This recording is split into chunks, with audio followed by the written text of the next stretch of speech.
Fox 11 on special assignment this evening, checking what's coming out of your pocket. Most of us are probably not getting a bonus this year, but did you know you're giving them to some government workers, sometimes at 10% or more of their annual salary? Well, as Fox 11's Robert Hornacek found, the state has handed out hundreds of bonuses, raising total more than millions of dollars. Despite the fact that tens of thousands of people are out of work and the economy is still struggling, the state of Wisconsin is paying big bonuses and merit raises to some employees. Two detectives at UW-Madison each received a bonus worth nearly $7,000. A manager with the State Department of Justice was given a merit raise worth more than $7,000 a year. And a director at the Department of Public Instruction received a merit raise worth more than $10,000 a year. These are just some of the hundreds of state workers from more than 30 agencies who received a bonus or a merit raise in 2012. So how many merit raises and bonuses is the state handing out? Well, in the last year, more than 1,800 state employees have received either a bonus or a raise. Total cost to you, the taxpayer, more than $6 million. UW-Madison handed out 951 raises and bonuses this year. That's more than all the other state agencies combined. Bob Lavinia is the Human Resources Director for UW. Can you explain why the university gave two police detectives almost $7,000 bump sums? Not without, I mean, we, as you mentioned, we've given out 1,000 of these, so without looking at the individual nominations, no, I can't. What do you say? But since it's based on the salary, there is going to be variability based on how much that individual employee earns. In a follow-up email, the university said the detectives are both long-term employees who are paid nearly $13,000 below the average for a detective in Dane County. The email went on to say, these are not average police detectives. They are the best we have. Based on their hourly wage of $30 an hour, the detectives' bonuses amount to about 11% of their annual pay. The bonuses and merit raises at UW are only for the employees who are covered by civil service rules. Lavinia says about 28% of those workers received a bonus or a merit raise. He defends the program, saying the university needs to be able to reward and keep good employees at all levels. These are people whose work enables the university to do research and to do teaching. I think it would be an awful mistake to overlook the many contributions of these people. Some people will say, well, they should just be happy to have a job these days. Well, I reject that statement. These are people who are critically important. In many cases, they don't earn a lot of money compared to people in some other occupations. They work very hard. They're committed to the university. Do you feel like you deserved a bonus? Yeah, I mean, yes. Cindy Schultz is the office manager for the journalism department at UW-Oshkosh. In July, the 28-year employee, who makes about $38,000 a year, received a $1,900 bonus.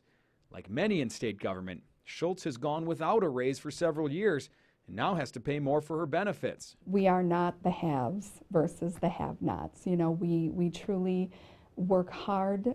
We do the best that we can with what we've been given. We're just trying to do what we can to recognize and reward a group of employees who've done a phenomenal job. Richard Wells is the chancellor of UW-Oshkosh. This year, that university handed out 124 merit raises and bonuses to employees like custodians, office workers, police, power plant operators, and more. Some people might look at those jobs and say, why do those people need a bonus?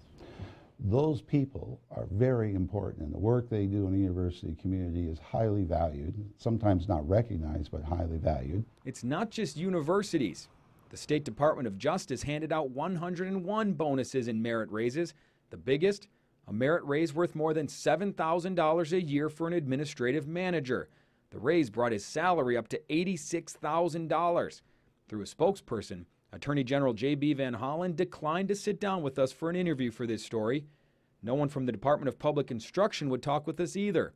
That agency awarded 36 bonuses and merit raises.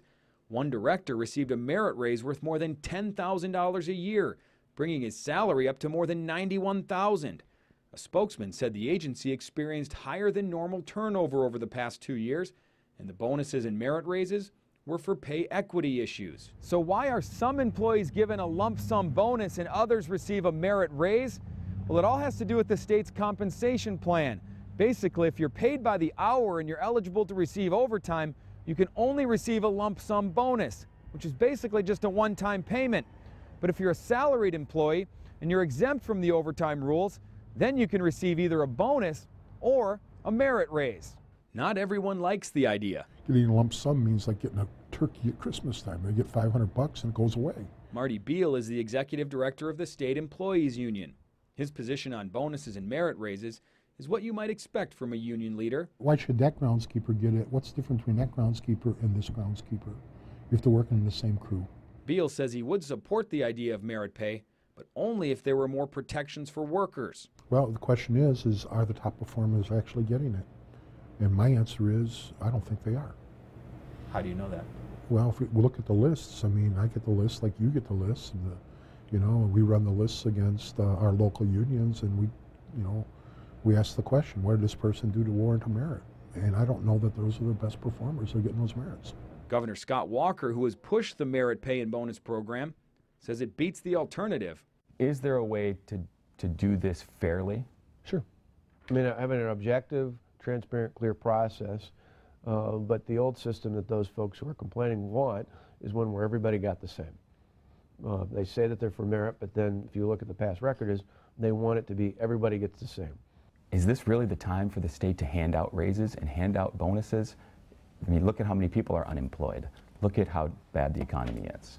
Why now? Yeah, but in that case, well, again, because we promised it. We made that promise over the past 2 years when we talked about the changes we were going to make to balance the budget. We took a significant portion of that burden, and I and all the other public employees in the state paid more for health care, paid more for pension.